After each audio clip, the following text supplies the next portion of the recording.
Hi, this is Rupert G from the Hello Deli, and you're currently watching the Letterman podcast.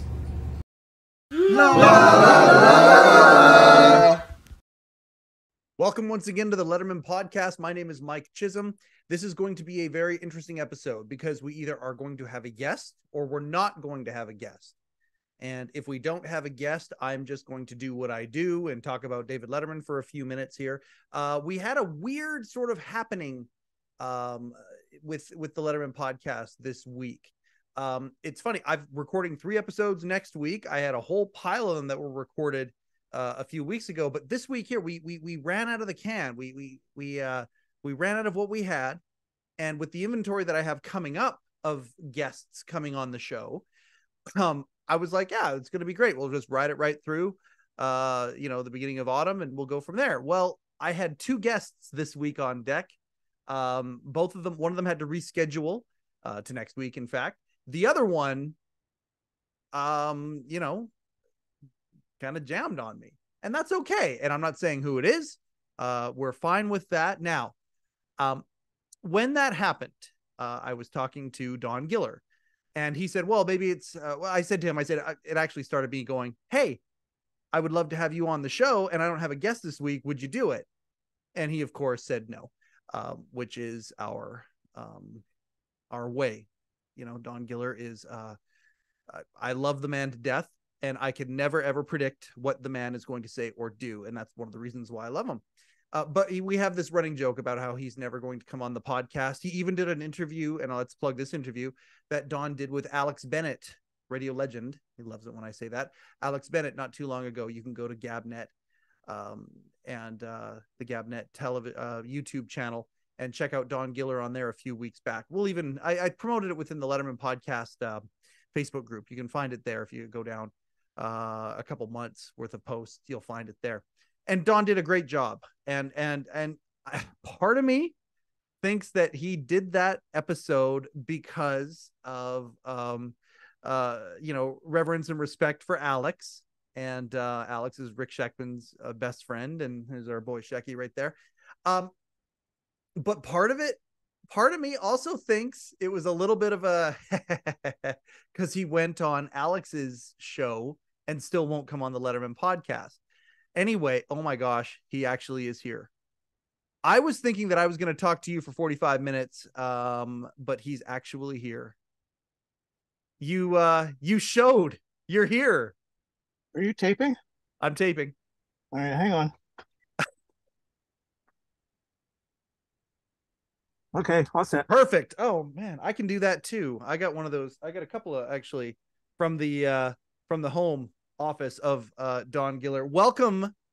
I can't believe this. It's not your first time on the podcast, but it's your first time where I feel like I'm allowed to talk and look at you at the same time. That's You're not great. allowed of anything. if you're going to start this with a pre-intro after we're done, yeah, I'm not. I know the arsonist who set your city fires, and it just takes one phone call. All right. I have already, full disclosure, I already started an intro, and I was like, okay, it's a 50-50 shot whether or not you're actually going to show up or not. It's either going to be me talking for 45 minutes and you laughing your butt off back in the cave there, or you're actually going to show up. I can't believe you showed up. Why are you hesitant to do these things? Oh, stop it. I brought some show and tell. Did you? Oh, that's fantastic. I'm going to ignore all your questions. Okay, good idea. That's what my wife does. If you want to talk for 45 minutes, that's fine. Did you really bring show and tell? Yeah. What'd you bring? Where shall we begin? Well, up to you. It's your show. All right. Well, you've seen this before. Okay. So I'll just show it again for the 40 listeners you got here. Oh, there it is. Rubik's Cube. Yep. Now this, okay, Hank. Promo item. I'm almost not organized here. Sure. Sorry. I can't believe you're doing the Letterman podcast. Thank you, buddy. Is that what this is? I thought this was Cars and Comedy. I thought you, okay, part of me thought you did Alex Bennett's show just to say, oh yeah, okay, I'm not going to do the Letterman podcast, but I'll do Alex's show and to give me a little bit of the gears, which I think he's is older fine. and he's going to die soon, or sooner than us, we hope. He almost made me do a legitimate spit take there. Okay, the Rubik's Cube. One other thing. Sorry. Yep. Yeah, this is going exactly to plan. Sure. Okay. That's how podcasts work. This was a promotional item that NBC had prepared. I got this from a friend of a friend whose mom worked at NBC. Yeah. And let's see, I don't know if we can get close to it. Oh, you got Dave and NBC and more Dave. And what's that say? Oh, Letterman. Letman. Yeah. Yeah. And Dave hated it. This was early '82 when late night was just getting off the ground. And the bumper people they made two bumpers, and the story is that Dave said, no, you're not going to use these. I'm vetoing these bumpers. Oops. But on March 8th, 82, they actually did air. There it is, right there. There's one, and then I'm sorry, you got the light thing that you no. It's we can see it perfectly. Yeah, and then it's broken up with a hammer. And then this. Were those used on the same night? Yeah, same night, same show. And then a week or so later, oops.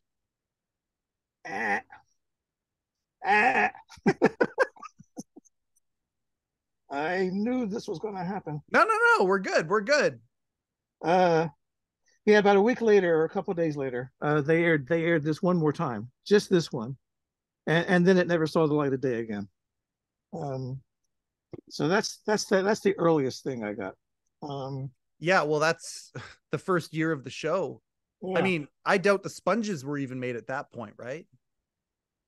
I don't know. Yeah. This is a watch. Oops. Oh, is this backwards? It looks backwards on my end. On my end, it's fine. Okay. All right. Yeah, it's funny. It's in reverse where I see it. This was for Late Show number 1000, which was May 11, 1998. You can see it's still working. It's not working at all. It's stuck. The taping of the show is over. So the clock stops. Yeah, that's right. Let's see. This is the. Who'd you get that from? What? The watch? Yeah. I don't remember. Okay. That's how vast Don's collection is that he has a whole bunch of Letterman treasures, and many of them he doesn't remember where he got them from, which is well, it's because I'm also old and I'm going to die soon. So, this is the 10th annual Holiday Quarterback Challenge. Oops. There's the meatball. And I'll try to think, when was that? What's his face? I can't think of his name. Okay. You know, the Lone Ranger guy. Jay Thomas? Jay Thomas. Oh, okay. Yeah, boy, this is happening more and more. You're Alex, right? Yeah, I'm Alex. That's right. Okay. Radio legend Alex. Yeah, so this would have been in December. Jay Thomas's first quarterback challenge was with the meatball was in late December '98. So this would be 2008. Wow. Okay, this is okay. Jay Thomas and the Holiday, that goes back that far. I that was actually a question that someone had asked me. How many times did Jay Thomas actually tell the story on the show? I think somebody put up a compilation of all of Jay Thomas's appearances. I think so too. Yeah, so it's let's plug the Don Giller channel. By nobody the way, reads my descriptions. Say, are you okay? So people have asked. You're not posting anything new ever since the deal. That's what we'll refer to that as happened.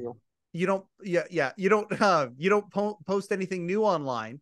No Dave owned or licensed content. I'm no longer putting that online. Right. Are and you are also careful when it comes to sharing what's on your channel as well, even on your private social media and all that. You're also really careful with that. You're extremely respectful of your position. Yeah, let's go with that. Okay, I am going to ask you a question. If Don from 1994 were to know that Don from 2023 was working directly, indirectly with Pants, I don't know what you call yourself, it's a consultant or whatever, what do you think that guy would think? I have to ask him. I have no idea. Did you ever think that it was even possible? I can't do that. Did you ever think it was actually possible that you would actually work officially with the Pants in any way? Not after I offered Dave floss. I figured, nah, this is not going to happen. Do you want to tell that story or not? No, I don't. Okay, okay, that's fine. Enough. That's fine. I wouldn't have asked about that story, but you brought it up. Know. Okay, so like, but like along the way when they started like asking you questions about things, because obviously you became known to them and your resources of archiving became known to them. Did you think that there was a possibility ever that it could happen in an official capacity? I'm trying to I don't know if I can honestly answer that, because I haven't been that introspective about it. I feel you. Don't feel me. I warned you about this. Okay, yeah. Now, okay, what else we got? Well, this you all know. Oh, do you know whose that was? I got it from somebody who lives in San Diego. Okay. So I have no idea. Oh, no, it's blank. There's nothing there. I know it's yeah. We understand that's right. So the original late night jacket. I've seen a few of them. Apparently, our friend Jay, your friend and mine, Jay Ryan, apparently has one. He has Ed Hall's for me, which I'm very, very excited about, because that'd be the. This is actually Ed Hall wearing it. This was the very first bumper with the late night jacket. There it is. This is sometime 82, I forget, sometime in September or so. So that one there would be the rarest one, because they actually painted on they painted onto this as well. Oh, they painted onto that as well. Yeah. None of the Late Show jackets have with David Letterman. Yeah. Okay. That's what that is. But there's another jacket that they distributed to the staff in '84. See that? I've never seen that. And oh God. Guess I have now. Hey, how come the last time I was there you didn't show me that? You had a whole bunch of stuff prepped for me. Oh, it's got oh God. Yeah, let's see if we can get a close up of that. Whose was that? This was Marie O'Donnell's. You're kidding. She was Dave's assistant, and then she left in '85, and Lori Diamond succeeded her. But then Marie stuck around she wanted to be an actress. And she did appear in a Madonna film. I forget what it's called. Desperately Seeking Susan. Maybe it might have been the only one I know. I think that might have been it. And she was the mom in all of the piece through dramatization players. On. And is not related to Steve. Okay. No relation to Mr. Steve O'Donnell, who apparently Dave did not like his first wife. And I don't think Dave. The word is Dave wasn't great. It wasn't really fond of this. This of is, that one. 84. I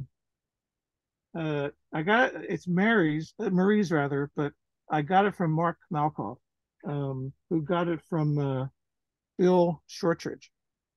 You're kidding. Yeah. Shout out to Bill, who watches the show, by the way. And Hey, Mark, Bill. Mark as Bill, well. you should do this. What's that? I know. I was talking to Bill. Oh, yeah, and Mark as well, who watches the show. That might be obviously the very first one where they painted it on was the rarest one. What you're showing there is another really rare one. The other No. one They painted it on the bumper photo. Yes. So there is no late night jacket with David Letterman. On. Yes. Yeah, it was all. But no, the original one they made specifically for the bumper, which is where I was saying that one there in particular. And then they thought it was a good idea to kind of give the crew option. Did you know that there is one of those jackets that does not have leather sleeves, that has vinyl sleeves? Did you know that story? Let me see if I can find mine. No, I don't know that one. Okay, so our good friend Steve Weiner, and he had a writing partner named Carl Tiedemann. Never heard of him. Okay, so Carl, they gave the staff. He's gonna hate that. Shout out to our boy Steve Weiner, and Lori too. But the legend is that the first jacket, there was a certain people had to buy them if they wanted them. And there was a price if you wanted the leather sleeves and a less expensive price if you wanted vinyl sleeves.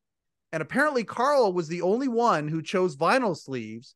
And then Dave ended up buying them for everybody anyway. So his was the only one with the vinyl sleeves. And so that makes it a pretty rare Letterman collectible. So that's the legend anyway. I cannot 100% verify its accuracy, but I learned something. Tell me. Oh, yeah. Now there's a picture of Barbara. Hang on. Let me turn this off. Sure. Because I think the glare. Hang on. We're not taping, are we? No. Don't worry. This isn't on. That's Barbara wearing a blue flannel jacket. Denim jacket. Denim jacket. Sorry. You can tell I'm really fashion conscious. And on the other side, and when she turns her back, this is a Nancy Griffith promotional jacket. Oh my gosh. And for some reason, I don't know why, but Barbara Are you kidding me? Yeah, there's the jacket. Oh my God. There's a package. This is in the mid 90s. And I said, oh, well, geez, thanks, Barbara. And the great surprise, I went to the pockets and there's nothing. There's nothing in there. You know my little iPod story, right? Have I shown you I've shown you the iPod, right? Yeah. Yeah. But tell it again. So one of my Letterman jackets that I ended up getting, it was a second time that it went to somebody, and then from that somebody it went to me. When that somebody got it, he looked in the pocket, and there was a little iPod Shuffle. I don't know if you remember the little iPod Shuffle. They were teeny tiny. They didn't have a display on them whatsoever. They could be kind of clipped on your collar, and on it said, I think it says "Season Greetings, Late Show," and I forget what year it was, but it's is that monogrammed? Is that what that is? I don't know. It has writing on it.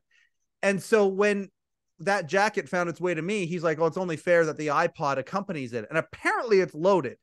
But I mean, I don't have an iPod Shuffle charger or interface, and I'm not sure exactly how to do it. But apparently it's loaded with some Live on Letterman stuff, which is pretty interesting. So that was a staff gift. So I've got that. I don't have that down here. I should put that down here, actually. Now you remember who gave it to you? Someone, I've tried to figure it out. Someone said that it was Barbara Gaines's gift to the staff that year, but I haven't talked to her about that yet. So I haven't verified but that. The person who gave it to you, you'd rather keep confidential? I would. Yes. Okay. In that respect, just like you enjoy that for certain people as well. You're welcome, Joe. It wasn't Joe. It was not. Although shout out to our boy Joe Grossman too. We love him so much. I owe him an email. I've been trying to respond to an email that he sent to me last week that I've written 3 times and haven't been able to figure out the words. Is that 14? Is that 2014? Yeah, this is 14. I like this jacket. I just like the design. It's simple and whoops. Yeah, you see that? It's a really nice image. That's number 1 on my list. That's I've got 8 of the things or 7 of the things, but that one there is number 1 on my list of the ones that I don't have. Okay, I call that the Julia Roberts jacket. Yeah, I'll send it to you. Oh yeah, I'm sure. Here's the thing, folks. When I go see him in a couple of weeks, I'm going to go back to New York in a couple of weeks for a thing. And when I see him, he's going to have a whole different selection of items that I haven't seen. The first time I went to the cave, a selection of items and maybe or maybe not some footage.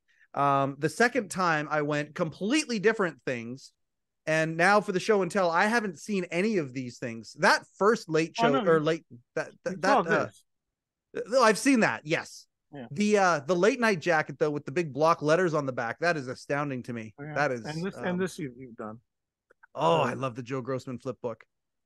Yeah, I love the, really that thing clear is image here. That thing is so great. And this you have, I think you have this one. You do. I do. Yeah. I do. The thank you and goodnight jacket is, full disclosure, that was the one that I packed with me when we thought our place might burn. And there were a couple things that I grabbed, and that was one of them. Double-ended pencil is another one, and a couple other things. Well, that's the only one I got, and they are really hard to get. I tried to get one for a fan or for an enthusiast of our show. So you locked Candy inside, but you took the pencil. No, Candy was the one holding the jacket. No, this was look at that. Dave headed for the after party after the last show, wearing the item that if I could have any Letterman collectible. Oh, I mean, I guess not any. I mean, Jay Ryan's got the desk. Okay, obviously that's but yeah, if there's a garment out there that is like near the top of my list, that Foo Fighters shirt, there it is. Oh, you pulled out the Foo Fighters shirt.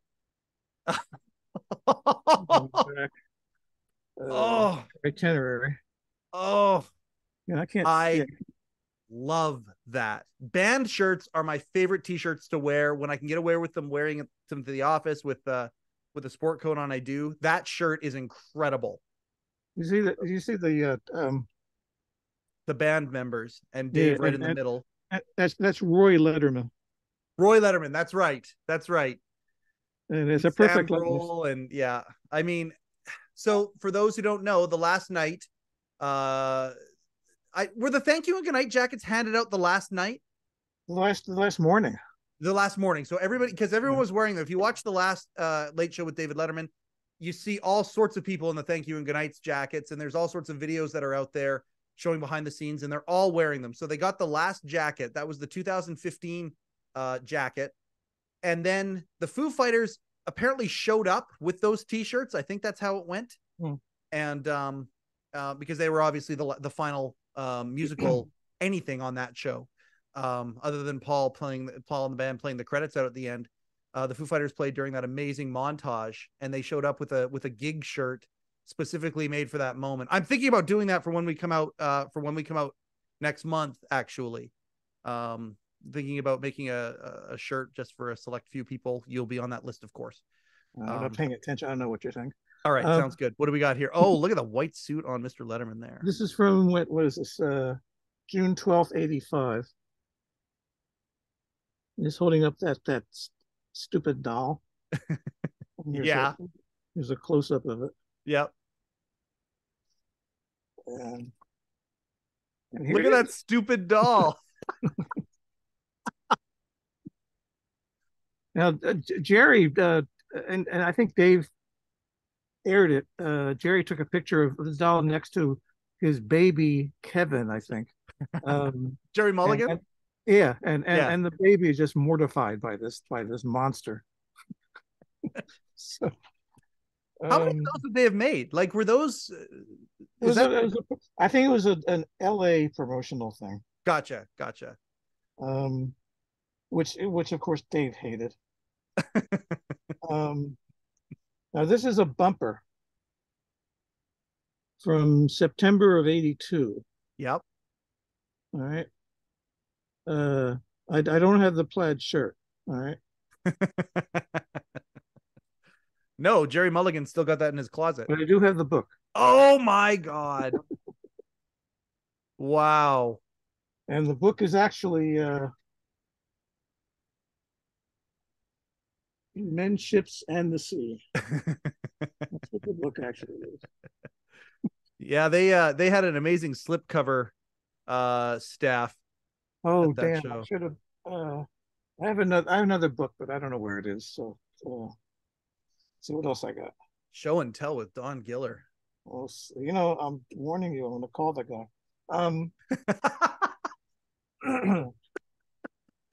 These I got on eBay, and it turns out they were actually owned by Shecky's business partner. Yep. And so, which means Shecky gave these to him. Right. These are scripts for the Shakedown shows. Okay, so this is for the before we never saw the Shakedown shows. Right. Well, some of us didn't. This is actually called a run-through show, which had no audience. And then the second one, which was actually the first Shakedown show with an audience. But the one without an audience actually consisted of just staffers and executives. And here's a screen capture of that. And hey, there's Walter. Oh my gosh, look at that. There you go. There's our boy. Hey, look, Walter, you're on the Letterman podcast. So do you think that there's ever any do you think that it'll ever happen that if those shows existed somewhere, which of course they do, footage of them, do you think that there's any possibility those things will ever see the light of day? There's a lot of folks who would love to see those original Shakedown shows. You're asking someone who's not in the loop. I don't know. Okay, I gotcha. I kind of doubt it. Yeah, I don't know, because that would be Dave's call, and I don't. My sense is that he would not want it released. But that could change. Maybe Harry might think differently when the time. Oh, I got an email from Barbara. Speaking of, I never know if you're screwing around with me or not. no, no. She asked me a couple of questions. It's another all-nighter I got to do for her. Barbara Gaines, not Barbara Nitke, right? Who? Barbara? She was the predecessor of John Philo. Oh, okay. Both of whom I believe are coming on the show pretty soon. And I love the fact that we have you on this Friday, knowing who's coming on next Friday. I think that's kind of cool. That's kind of a cool 1-2 punch. I think a little bit. Yeah, You're a special guest. But I'm old and I don't remember. So. Oh, right. Okay. I don't know if you want to get into this. Okay. But what do I care? Yeah. I'm soon not to be on that payroll. It's your show. No, it's oh. Now this is a picture of Shecky and Kathy. Yep. It's Kathy Michael Chick Mavrikakis. Mm-hmm. I don't know the year. She joined the staff in late '84. Yeah. I don't remember if as an intern or not. I can look that up, but I don't have it offhand. And they're in the offices, and if you see above them, above the cabinets, see those tapes? Yes. Yep. And Rick identified them. Those were show tapes, and those are those are 3/4-inch tapes that were made for Dave to watch to evaluate his performance after each show. So basically a duplicate copy of what aired. Yeah. And they're called 3/4 inches. This is a regular VHS tape. Mm-hmm. This is a beta tape. Yep. But in television studios back in the day, this is a 3/4-inch tape. They use the big guys. Yeah. Now the master tapes are what were 1-inch, which are I don't have any of them. Yep. This is actually raw footage of Biff and his tiny camera. Those Shecky tapes there, they would have been raw footage as well, right? So they would have included the band performances and all of that stuff. Just the audio. Oh, okay. Yep. Yep. With like a blue screen or something. So sometime in the show took these 3/4 inch tapes from NBC to CBS. Mm-hmm. Because they were Dave's copy for him to. Yeah. Yeah. Not the property of NBC. And they were the property of NBC. And sometime in, I don't know what year, in the aughts, maybe starting in 07, 08, they started digitizing them. Yep. And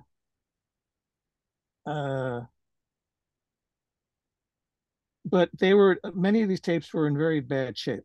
In fact, this picture, Rick says that this was oops. And now I'm getting another image. Sorry about that. Yeah, no, that's okay. Special effects are unbelievable on the Letterman podcast. Yeah, and I worked hard on that. Apparently, there was some water damage from the ceiling. Rick mentioned it. This is before the water damage. Okay. I don't have any other details beyond that. Yeah. And I would in the mid '90s, Rick would I would trade tapes with Rick. Yes. This is before those tapes were digitized. Yep. And I was looking more for the 90-minute shows because they would never air again. Let's talk about the 90-minute shows for those. Okay, what were the 90-minute shows? When the original air schedule from 82 to 87 was Monday to Thursday, 60-minute shows from Monday to Thursday. Yeah. And then and Friday nights was SCTV, Friday night videos. Yeah. And then SCTV went to Cinemax, and so it was always then. I think it was exclusively Friday night videos. Yeah. But occasionally, maybe once a month, that Friday slot, a 12:30 Friday slot would be delegated to a 90-minute show on late night. That was taped a day before. So the shows were still taped Monday to Thursday, but they aired Tuesday to Friday, where Monday was a repeat. And then in 87, the schedule shifted to a Tuesday to Friday 60-minute show, where Monday was always a rerun. But before that, 82 and 83, there were, I think, maybe 30 90-minute shows that would air on Friday nights. One of them was the Christmas show in July of 82. Another one was the Bar Mitzvah in October of 82. That was the Bar Mitzvah was a 90-minute show. Yeah. Okay. Yep. Yeah, it was. That was Barry Sand's idea, and he had 6 good years left after that. The talent show was a 90-minute show that they got from Tom Snyder. Yeah. That Morty knew about. The Nothing Special, the Dave show where he was in a tux. Harv Mann is playing the themes to the guest intros the summer special where they went to Coney Island. And when Rick was producing the A&E shows from 91, 92, it was only 60 minutes. And then when he got a hold of the shows from December 93 until I think July 96. Yep. Those are the same shows, right? I think all of the A&E shows aired on E. Yes. But then E aired a whole bunch of other shows after that. Oh, okay. I didn't realize that. Yeah. Okay. Yep. I haven't. Yeah. But they only aired 60-minute shows, except on the July 4th in 90, 94, 95. Yep. They did a marathon 4th of July 90-minute anniversary show specials. Yep. And in fact, which they all got from NBC. And the 1988 anniversary show, which was the sixth anniversary show, NBC sent them the the afternoon show rather than the evening show. And it begins. There's no Bill Wendell in the introduction. It's and as far as I know, or let's just say I have good authority to know. Yeah. That's the only copy they have. They Wow. they don't have the aired evening performance. Um, yeah, so those are the only 90-minute shows that he aired were the anniversary shows, except for the second. They never aired the 1984 show. And all of these would have been on the Shecky tapes that were in behind him there, the Dave copies of you know what I'm hearing right now? What? I'm hearing lots of yawns. Yeah, yawns. Not from me. And I really don't care. There's a lot of folks who are excited that Don Giller is here. Oh, well. Please keep going. So those shows were all on those tapes that you showed in that picture. Well, I mean, that was a sample. I mean, who knows where the other tapes were? That was just like maybe 40 tapes. Yes. Did they do that the entire run? Yeah. Wow. So in maybe 07, they started digitizing it in the basement of the Ed Sullivan Theater. Yep. But again, some tapes were unplayable. Oh yeah, that's what I was going to say. I would sometimes go into Shecky's office and watch some shows. I wouldn't dub them. He just allowed me to watch it. One of the shows was actually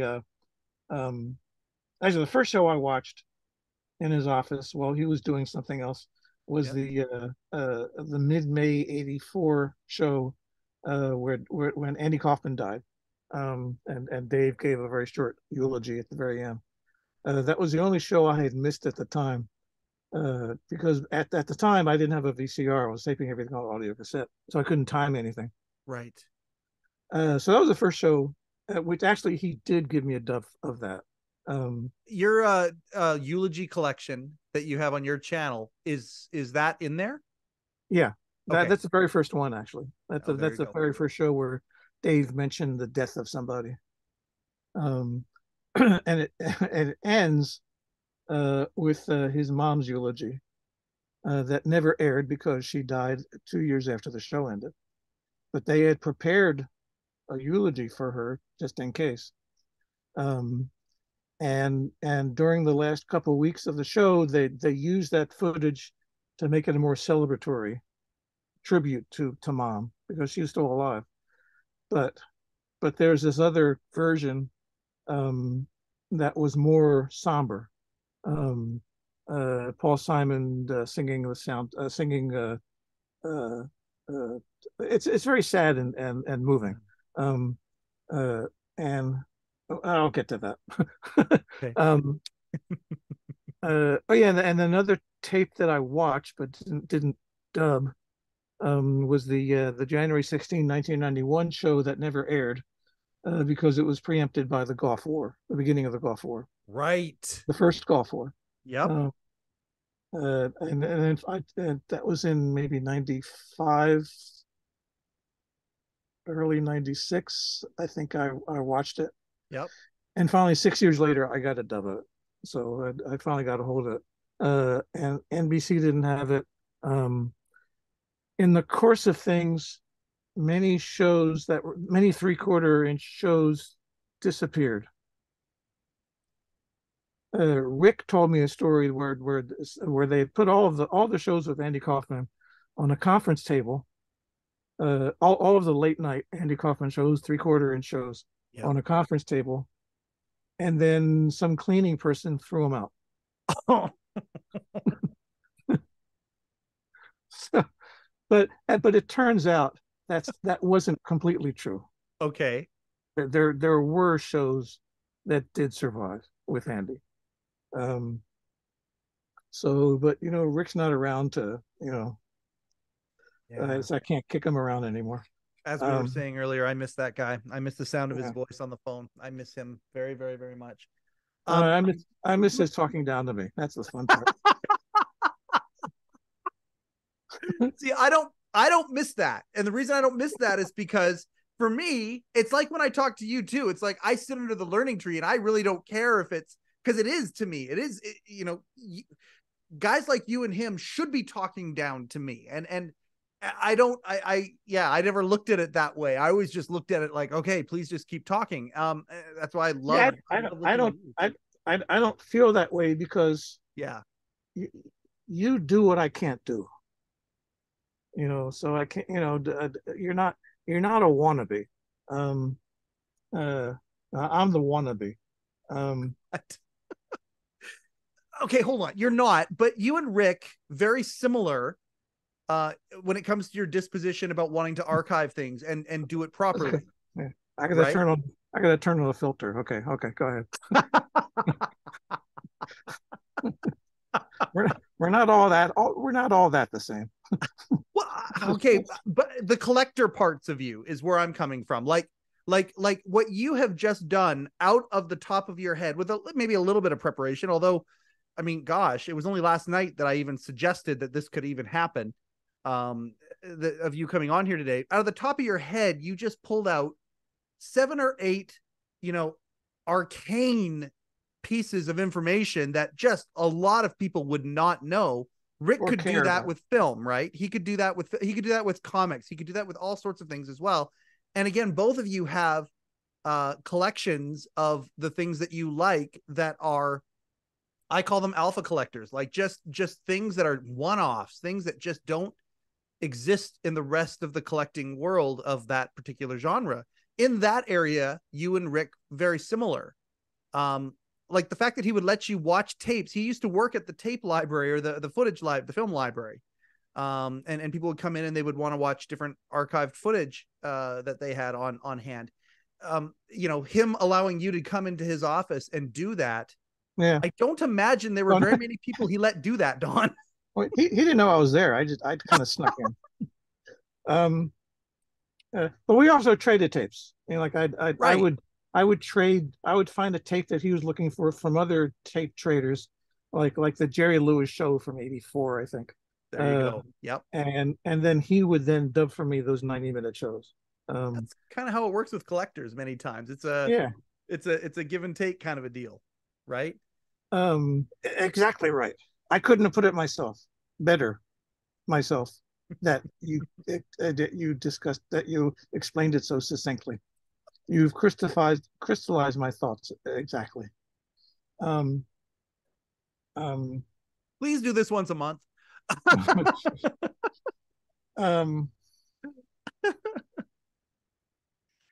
So I was throughout all this, the tapes, the shows I didn't have because I was taping them onto audio cassette, and I finally got my first VCR in mid-February '85, and so that point forward, I was taping all the shows. But there was a period before that where I would tape the repeats that aired after February '85. Yeah. But then many of that pre-VCR era, I would get from trades. The quality would vary from okay to, well, geez, this is embarrassing. Yeah. We're going to look for another one. It's nice to have it. Great, but we're going to look for another one. I had a tape where if I put it on pause, I got a decent picture. But if I put it on play, it was all jumbled up. You know, it was unplayable. What is that, the V-hold? The V-hold was off. The tracking. Remember the tracking on the VCRs back in the day? Oh, yeah. No, I have VCRs that have tracking, and they're crucial. Yep.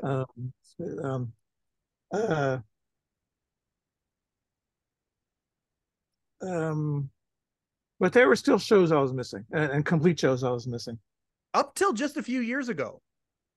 Yeah. I'm trying to get this. I was going to get an exact date, but who cares? Sure. Well, whatever. Yeah. It was in sometime in maybe August, September of '16. I asked Rick if he was interested in a trade where I would. At that time, I was digitizing my late nights, and I offered him a trade that I would send him all the shows that I had digitized for all the shows that he had digitized. Um, and I didn't really realize what he had. Um, and he said, "No, I'll be happy to. You're welcome to anything I have, because this stuff really doesn't mean much to me anymore." I can get the exact. I mean, I'm paraphrasing. It's not Yeah. exactly what he said, but Yeah. it was more of his jaded. Uh, um, Yes. yeah, Which yeah, he yeah. very he yeah. This There was isn't important to me definitely anymore. Yeah, that side to Rick. yeah, But you know. which was always a pleasure to you know.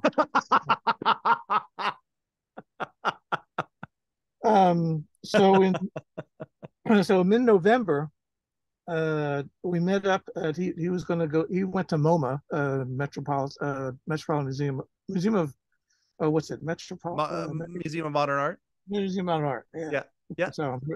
So I go there frequently. Yeah, you got the seasons pass, don't you? And I got emails. You're not there. Where are you? Um, and so we met there, Yep. and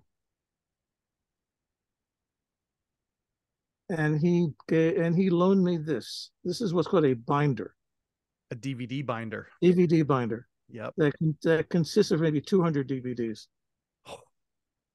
That's a lot And, of shows. How many shows fit on one DVD? one. Oh, just show. one. Okay, okay. Yeah. And each show, yeah. Let's see here. Yeah, okay, this is from early 83. Can you make that out? Oh yeah. January Yep. 11, 83, show number. And these were the digitized DVDs from the 3/4 inch tapes. And this was Thanksgiving, and I take it home, and I'm duplicating the DVDs, and then I would convert them to to convert the DVDs to MP4 files on the Yeah, to computer. condense it down. Yeah. Yeah. And I'm blowing my brain out, because this is every show that I was looking for didn't have, except for two. They were missing two shows. In fact, one of the shows, I was in Rick's office, and he was dubbing onto VCR one of the 3/4 inch tapes. It was from February 24, 82. And we're watching it together. And as we're watching it, uh, the picture starts to crumble. And what's happening is that the oxide is peeling off the tape. Oh my God. This is like within the first 5 minutes of the show. And I said, "Well, can I have the tape?" He said, "Yeah." So he gave me the tape. So I had 5 minutes of this show. And that show was missing in this DVD binder. And there was another show that was from the early years, that early 82, that it was also missing. Yeah. In the summer of 17, actually Jason Zinnemann got me into this. The producers of the Mark Twain Prize were preparing a thing for Dave. Mm-hmm. And they talked to Jason, and Jason then referred them to me. So I was their tape guy. So they talked to Jason just because he was kind of the last person to Well, write a significant book about Dave, Yeah. The Last Giant Late Night. Right. Okay. And he wore a mask, so no one knew who he was. And they would get their. I mean, I would send them screeners, and they would get their final good copies, licensed copies from NBC. Yeah. So I asked them, "Can you get me these two copies? These two shows that I'm missing?" And it's a long story, and it's a frustrating story, but in December of 17, I went to Broadway Video, Lauren Michaels' production. Lauren Michaels, yeah. And and they had the two shows on uh, digital files, and I got them, and that was in December 17 when the collection became 100% complete. So that was it was a nice thing to happen. Yeah. We'll get to that in a second. Broadway Video. So obviously Lauren kind of owns late night on NBC now. Oh no, he doesn't. I have no idea why they had it. Really? Because they had no. I mean, this was NBC's property, but for some reason, it may not have been a Broadway Video property, Sure. but rather someone who worked there. I feel you. Okay. I had assumed because Broadway Video now produces or has produced late night basically ever since Conan took over. That maybe that they would have just handed all the old late night assets over to them and said, okay, well, it's your franchise now. Here you go. But no, that just started with Conan because because Lauren owned that or co-owned that. Yeah. So let's go back for a second. And that person who was there who gave me the tapes was Joe Grossman. No, I'm kidding. Shout out to Joe once again. Thanks, Joe. Just kidding, buddy. Great flip book that we love so much. Steve Young is a genius. I can't. There we go. There it is. Joe Grossman. I'm not doing it right. I'm never going to do it right. Forget it. Yeah, this is really exciting. Oh, it is. Okay, there's Joe. Look at the animation. Look at the animation. and tell what Kathy did. Well, yeah. So I go over to Steve Young's house a few months ago, and if you watch the episode recapping, my last trip to New York for Shecky's memorial, I go to Steve Young's place, and he brings out a box full of keepsakes that he had from Late Show. And I mean, Steve, very smart guy, very meticulous, and the stuff that he kept was just very select. One of the things that he kept was one of those flip books, and he starts flipping through it, and somebody who he had given that flip book to, and I think it was Kathy, although funny thing, she doesn't remember doing it, but he said it, he swears up and down it was Kathy, went through the painstaking effort of defacing every single page of that book and putting, faces on Joe and expressions and all this sort of stuff all around him and turned it into an actual flip book, which I just found endless delight in. You could tell she was pretty busy. I'm kidding, Kathy. In fact, Kathy. This I got from Steve Young. You're kidding? That's Young's? He was selling it on eBay. And I was determined to have it. And so I bid a ridiculous price and got it. Oh. Yeah, but this was Steve's. Shecky used to tease me about his. Shecky was like, one day I'll give you mine. And I was like, okay. Thanks, Rick. But I love that though too, because it just, oh God, I miss him though. Now that being said, you're digitizing shows in 16. When did you start your channel? I started maybe 09, but it was just isolated things here and there. Totally. Yep. Let me get my database. Sure. I think after 15, when Late Show ended, I think I started in earnest in maybe the fall of 15. Okay. After Late Show.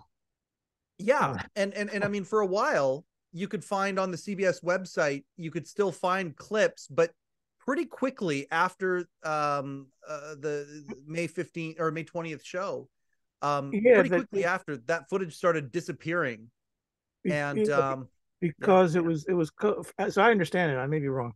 That website was co-owned by Pants and CBS. Yeah, and then after the show ended, CBS no longer had rights to the content, right? But they still had access to the channel, so they just took everything down. Yeah, and I grabbed as much as I could. I didn't get everything, but I got a bunch of stuff. Well, yeah, because there was like Tony Mendez show and all that. There was lots of other footage that was on there as well, not just clips from the show.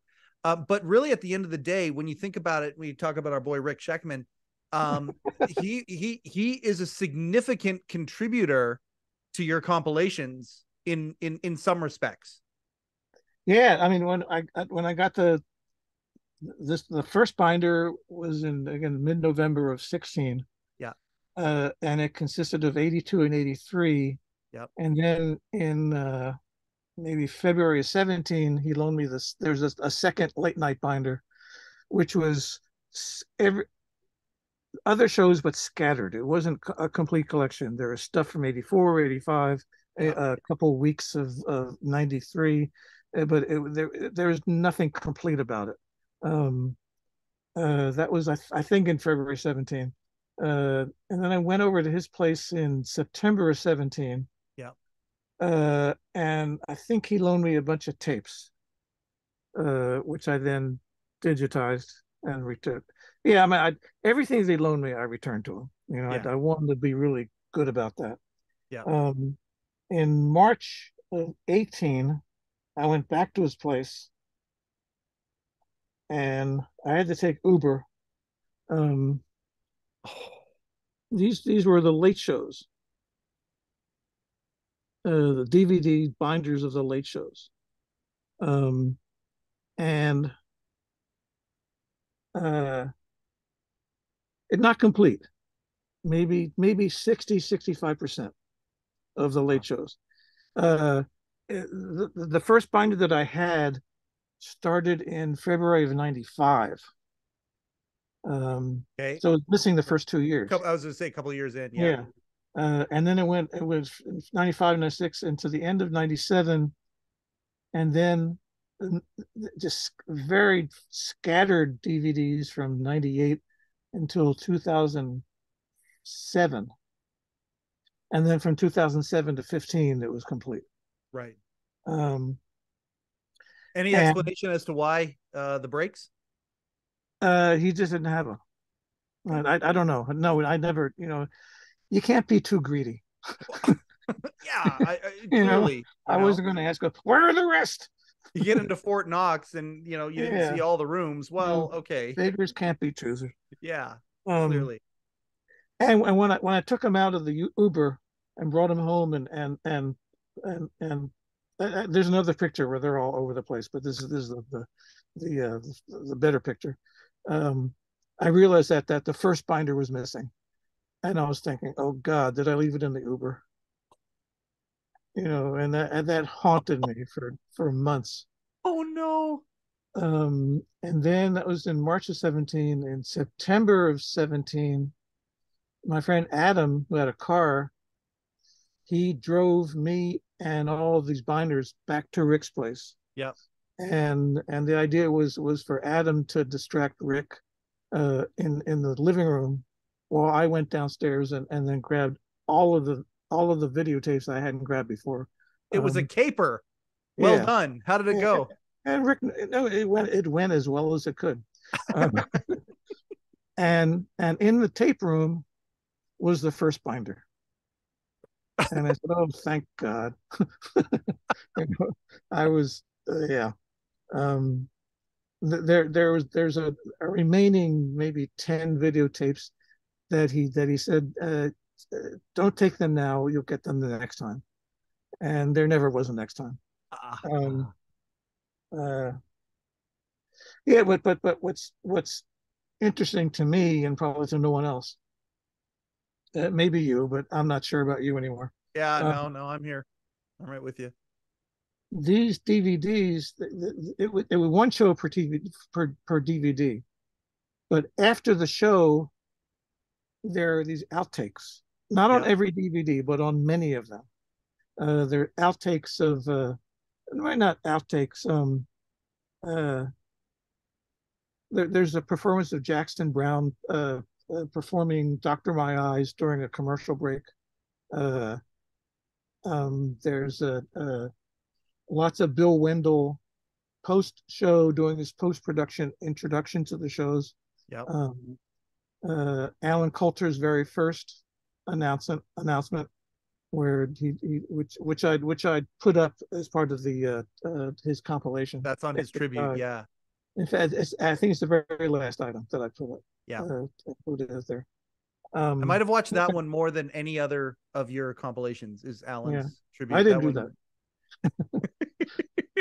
Um, in fact, 2 nights ago, when I'm doing something for Rupert, and Yep.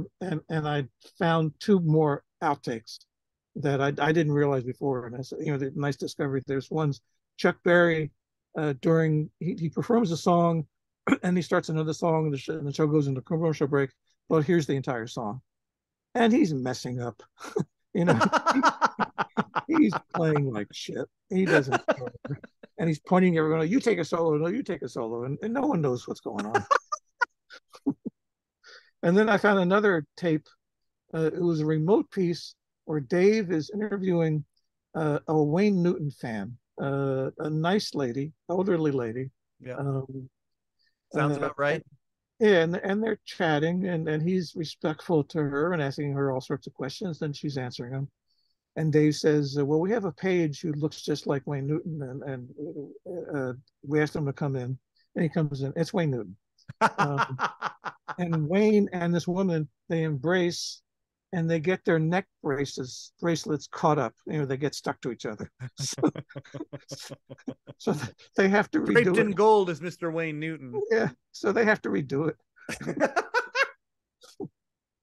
That never aired. That entire segment never aired. I think I mentioned, yeah. So these tapes or these DVDs, that they have so much content that's interesting to me. Yeah. There's Alec Baldwin. I played you that Alec Baldwin thing when you were here the first time. Sure did. Um, I love that, and especially since getting to know Nadine, yeah, like that just was even more. It just shows how much fun that they were having. That's the type of stuff I wish was out there, because it would show how much fun that they were having during these yeah. segments. Of course, no one knows what we're talking about. It's Alec Baldwin in the audience with Nadine Henley, and I think you can find that clip online of what aired. That's Yeah, around, but then they yeah. were messing around with it and doing They're multiple. messing around, and yeah, and Alex takes off his shirt, and he's got all this hairy chest, and Dave is just mercilessly mocking him. And at one point, Dave says, this shit ain't funny. um, there are tapes where he's doing a bit, but one of the items, it's not good new gift items, but it's odd items. It's a desk piece. Yep. But one of the items is missing. It's not there, and so they stop tape, but they don't stop tape. And Dave goes on stage and said, "Look, we're going to have to redo this. It's not going to be the same because it's not going to have that spontaneity. So just play along if you can."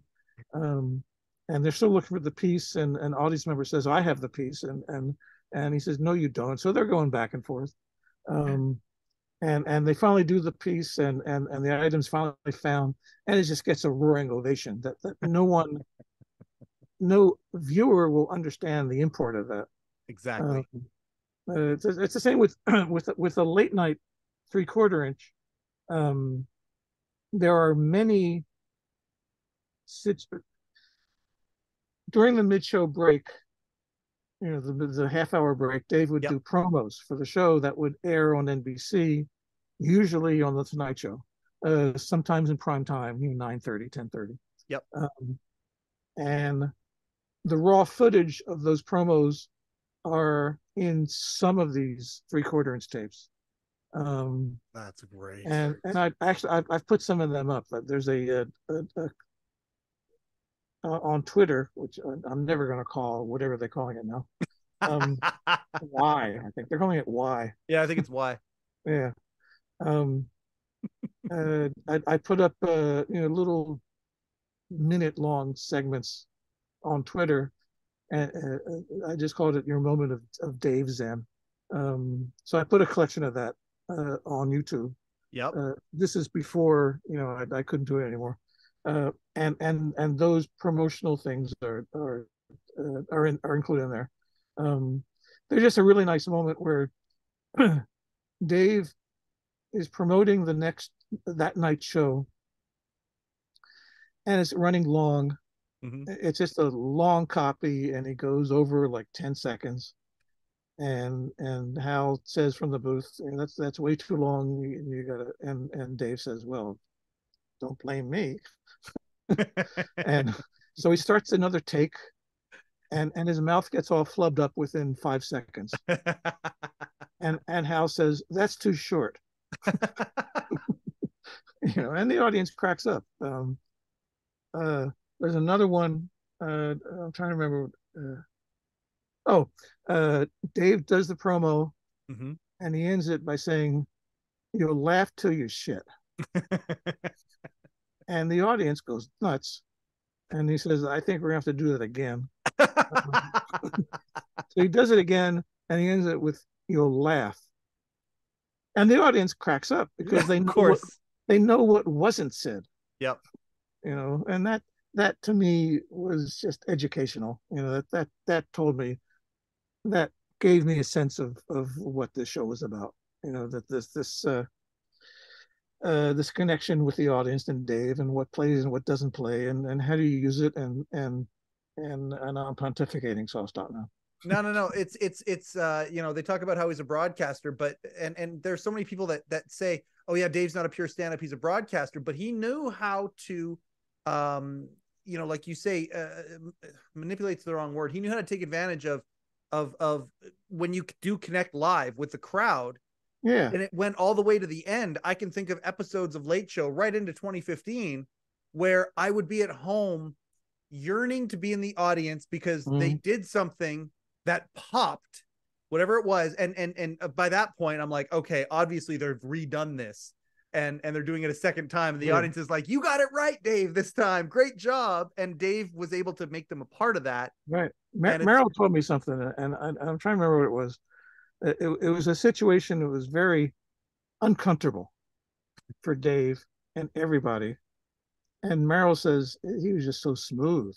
He just, you walk slowly, and you act like you're not panicking. Yeah. and you'll get through it. And that's what he did. One marker, he would take a drink. That. Yep. That, so you knew that okay, we're out of control. Let's just reset this. Yeah. It's 8:11. You gotta go. I don't. Did you contact? Okay. God. Okay. That was jarring. It's my middle name. Did you? Did you bring anything else for show and tell? I don't think so. Okay. Let me check my. Let's see. We did that. We did. That was funny. No, that's it. That's it. Okay. Just a couple little ones here. Just a couple, because I do want to talk about Rupert, and it's great that you're working on. I would never ask you what you're working on. I don't care. When the camera's on. I asked. I need to get permission if I'm going to share stuff with people. Yes. And I got permission. I'm preparing every Rupert appearance for Rupert. And there are 446 shows that he appeared in, and I'm up to 100. So I have a ways to go. Are you doing it in the old school Don Giller way, where it has the white date and the green line coming down the side? Like, are you doing it that way? Or are you? Green line across the side. That's a mistake. Yeah. Okay. Yeah, do you remember making the decision to do that? Like, do you remember making the decision? Okay, when I do this and it goes to black, I'm going to have the videotape green thing going down the side. It's kind of a signature, right? I honestly don't know what you're talking about. Okay, sounds good. Really? Watch one of your compilations and you'll see. There's a green thing going on the side. Well, it's the widescreen of YouTube, but it's obviously a pan or a 5x, was it 5x7? There's the 4x4 4x3. Yeah, 4x3. There you go. Yeah. And then there's a don't ask me what that means. I just know the numbers. All right, fair enough. Yeah, exactly. 16:9 is widescreen. 4x3 is the television square. And 3x2 is an iPhone. 3x2. There you go. Yeah. But anyway, there just seems to be, whenever your white titles show up, there's a line on the left side. and I just thought that was put in on purpose. Yeah, it was on purpose. Yeah, There I you want to see go. how they caught it. But anyway, so what you're preparing, is it prepared in the same way that you prepare your compilations? No, because I wanted to make it so. I mean, first I was lazy. It would just take too much time to do it. No, they'll just be separate clips. I'll give him a PDF of all the contents, and so he can pick and choose what he wants to watch, rather than having to wade through 2 hours until he wants to see I what he wants gotcha. to see. I gotcha. Okay. Yeah, because 444. Yeah, That's a and, 7-parter. I mean, and the '90s to me are more interesting. In the aughts, it's mostly him at the deli talking to survivor losers and do you want to would you like to cut some meat and Beat the clock. civilian stuff, beat the clock, Yeah. Trump or monkey, Yeah. where Rupert really isn't that integral to the segment. um but there's Christmas shows when he shows up with the meatball. yeah but there are a couple things that I had no memory of. There's a CBS mailbag where Rupert and Dave trade places, and Rupert's at the desk, and Dave's at the Hello Deli, and Rupert is insulting Dave. I just had no memory of this at all. And the other one I'd mentioned to The you, writers must have enjoyed preparing that piece. right. There's another piece which I kind of remember where Rupert is Spider-Man, maybe. Yeah. Forget. Maybe it wasn't Spider-Man, but he was a Superman Yep. of some He's a sort. superhero. Yeah. And Paul plays Dave. Um, and Rupert's wearing this gigantic cod piece. And of course, Dave has to make mention of it. And there are a couple of things that in '95 and '6, instead of airing repeats of shows, that they would air compilation repeats, um, uh, that would feature like one compilation show would have Like Stupid Human Tricks. Well, the big guests, Okay.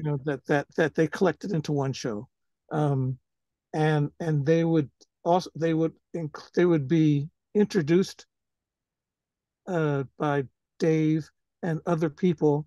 The very first one was Dave and Paul in a room upstairs, and they're making fun of staff names, Zorks. They're just they don't know what they're doing. And there are three with Rupert. And I don't think anybody, this stuff never aired ever again, and I don't think it's not in CBS's collection because they were repeats. Right. So yeah, so I found them and digitized them. So it was nice to find those things. Any chance that's going to be, because I mean, obviously, we're talking about Rupert. He's the sponsor of the Letterman podcast. We've been talking about it incessantly. I hear he's selling T-shirts. Tell us more. Yeah, I heard that too. I heard if you go to hello-deli.com, you can get Late Show with David Letterman T-shirts. But he's not just selling that. This is where Mike turns on the word salad. Go. That's right. Exactly. But he's selling the deli, and it's happening, and it's it's happening soon, and events are kind of coming into play, which is obviously why you're helping the Pants crew out with this here. Any chance? Do you have any idea if any of this stuff is gonna see the light of day? I don't know. Okay. I honestly don't know. Yeah. Okay. I know that. I mean, I'm making this for Rupert, so this is it's it's just for him and what he does with it. He'll put up a Rupert channel. I don't know, because he'll have a lot. That's very sweet of you. I have a lot of spare time. How long before when the show moved over to the Sullivan Theater, you used to be one of those guys that would go down there sometimes and be part of all the hoopla that was outside. The stalker. Stalker. Did you get to know Rupert right away? I probably got to know him through Dave Kahn. Right. I'm pretty sure that's how that happened. Marilyn Sargent in particular. I remember she gave him some sort of wrap to put on the counter that you open up to enter behind, and you know what I'm talking about? Of course not. You know, when he does that to get inside the meat counter. Yeah, right. I know what you're talking about. Sure, that thing. Yeah, and she and Marilyn made and Marilyn thought it was just the top was so grimy, and so she gave him this thing to fasten. I think she, or maybe Cheryl, or maybe Tracy, I don't remember who, gave him, or I don't know if they gave it to him or they just did it themselves. That they made an AFL, Alt Fan Letterman decal that they placed on the drinking container. You know, that everyone could see whenever Dave would go into the Hello Deli. Yep. And there was one. Yeah, I'm not gonna get to it. Okay. Next time. In 2006, my friend Tad and I, we put out a CD. Yeah. And I for at least for one show that I plastered the CD, you know, onto the soda thing. And so you can see that we got national exposure because because everyone could see it. No one could know what it was, but at least we knew what it was. I think one of the thumbnails of this, I've got a few ideas for the thumbnails of this episode. One of them is, don't you have a picture of every band member? There's your that would be a good one too. Yeah, no, every band member. Yeah. I had them holding up the CD and giving two a thumbs up and a thumbs down. Don't you have Paul giving a thumbs down? Yeah. I got Will was in Belgium, so I didn't get him. Sid and Bruce. Did Tom? I think I missed Tom. Hey, what about that guy Al Ches? Did Al do it? Yeah, Al. His thumbs down. He has such a frown. You know. Oh, and he hated that picture. He hated it. So of course I, made it prominent. Anton, he did a thumbs up, thumbs down. Yeah, it was great. I was really glad for them to have done that. I'm running out of steam, so. No, you're okay. You're running out of steam. Thank you so much for doing this. You knew that I was a man in need of a guest, and I thank you so much. This is a one-off. Okay, well, if it's a one-off, it's a one-off. I cannot thank you enough. I got nothing else. Okay, well, yeah, we all know that's not true. The closest thing that I'm going to get to saying something gushy. Don't do it. Thank you for being my friend. Thank you for being my friend. I appreciate you. I'm going to call the arsonist. That has been... You're on hold. That has been another episode of the Letterman podcast with Mike Chisholm. That guy is Don Giller. I am Mike Chisholm. Overcoat and underpants.